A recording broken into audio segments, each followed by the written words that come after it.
Hey guys, welcome to another crudely filmed and somewhat edited episode of Bushcraft North of 60. Today we're going to turn this into a stove, which I've done before, not with one that size. But this is just an old coffee can. Normally what I would do is I would cut 4 slits down the side of the can if the can was clean all the way to the edge, didn't have the slip. So I'd cut down and then cut over a bit and then fold these 4 pieces in, and those would actually be my my pot stand. Plus that would let the heat and gas and everything go. I dragged this home from work because I've got all kinds of co-workers that guzzle this stuff. These are stainless steel fender stays from the bicycle shop that I work in. I don't know if I'm going to use them. They're in there, so I might. I'm probably going to use some of this, looks like wire mesh or chicken screen almost, as like a fire grate in the bottom. Got my drill, some bits. If you didn't have that, you could have an awl and a reamer. Got my ball peen hammer, and that's pretty much it. So we'll come back as we get a little further. So I've got this little punch. Might not even need the hammer because what I've been doing, this is going to look terrible. You get a camera on these days. So I'm just marking where I want to put the hole.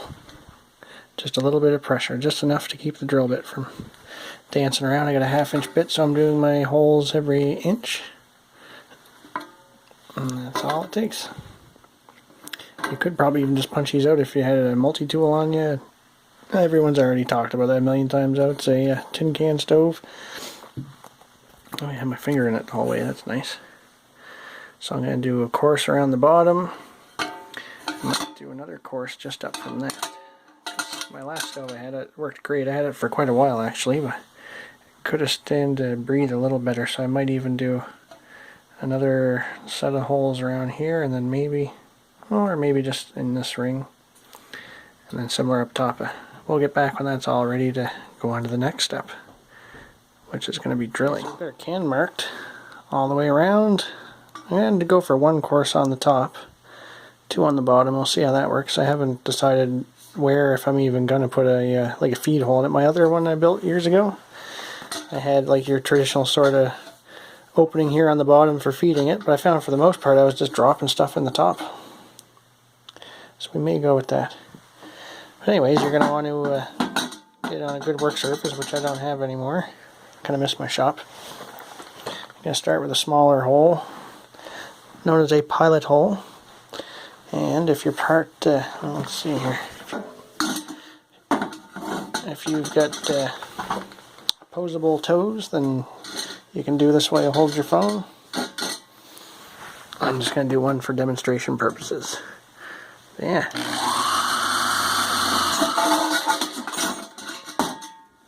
That's exactly how you don't do it. But it's kind of ragged at first, but when I get it with the big bit, they'll look alright. Which is the next time you're going to see it, so I don't lose any toes. So there, without having any sort of proper work surface, and a little bit of time at the drill, that's what we have so far. I'm still deciding whether or not to make some sort of feed hole for it.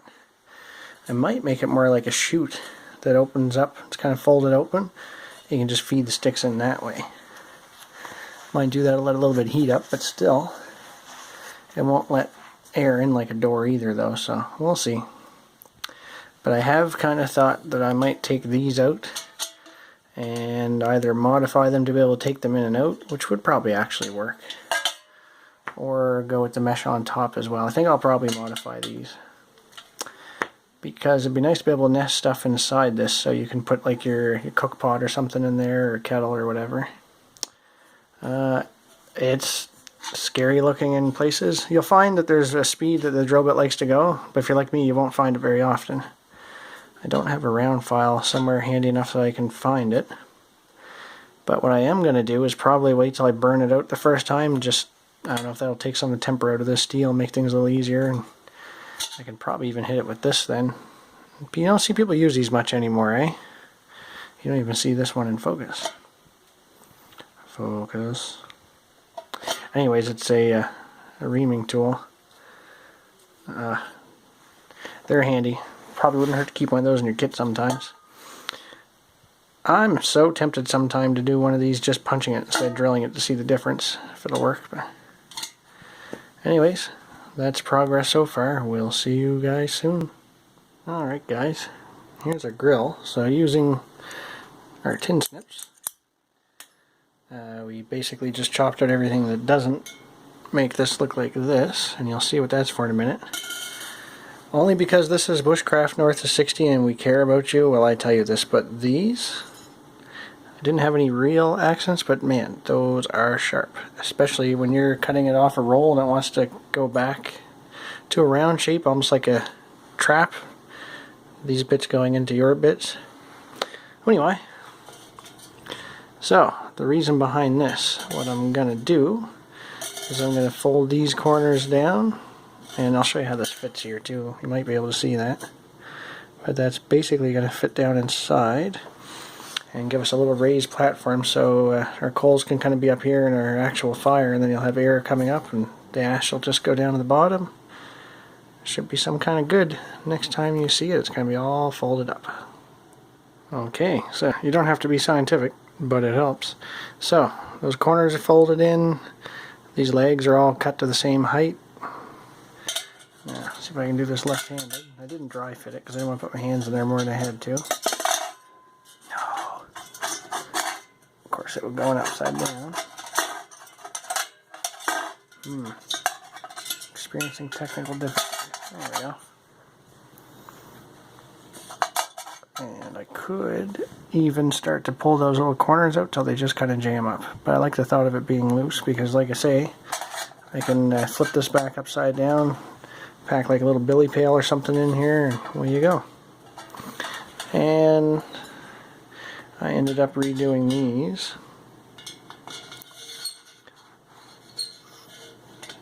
So that should snap in, yep. Just kind of leave the ends like almost like a little detent, so when they go in they'll kind of yield a bit. Come on, you. And that one snaps in. Twist them down to lock them and you're good to go. So there's a stove. Is it a good stove? Who knows? Should I put a door in it? I would dare say. But I'm going to do a little test here. Boy, I got to clean this place up. When you work all week and it's only daylight for about, I don't know, 6 or 7 hours a day, you really don't waste your time cleaning things. I don't think my wife likes that, but well, that just fits. And that tells me, so that's if I'm going with like a couple of us or a few of us. I'm gonna have to put a door in this thing. So next time you see it, it'll have a door. Hopefully there's not blood everywhere, because yeah, these things are sharp. Lo and behold, we have a door. Yeah, that'll probably help things. So we got our little grate or a shelf there. Oh yeah, this should be some kind of fun. This cavernous body of a homemade stove. Well, this is enough seeing my messy shop. Why don't we go have a little boil up? I should go start the Jeep. So I just fired this thing up and got a boil on, got the kettle. Yeah, I couldn't really get a picture or a video lighting it as well as doing everything here, so oh, looks like the wood's burning on the outside. Anyways, it's burning quite well. Seems to hold the flame good in there. Let's get her going. I've got about half a liter of water, and I'm hearing some noise coming over already. I just put it on just a second before I got the phone here. So yeah, I think it's going to be a decent little stove. Fits my little 8-inch cast iron frying pan perfectly. Yeah, tickled pink. But we just brought the Jeep out next to V Lake Road. Northern lights are starting to come out a little bit. So yeah, we'll have a nice little boil up. Oh yeah, I hear that kettle.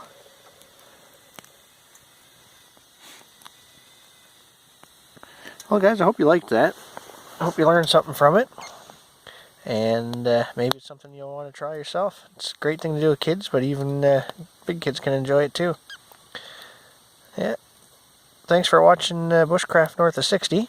I know things are a little rudimentary right now, but I got bigger and better things planned, so feel free to like, share, and subscribe, and we'll see you guys on the trail.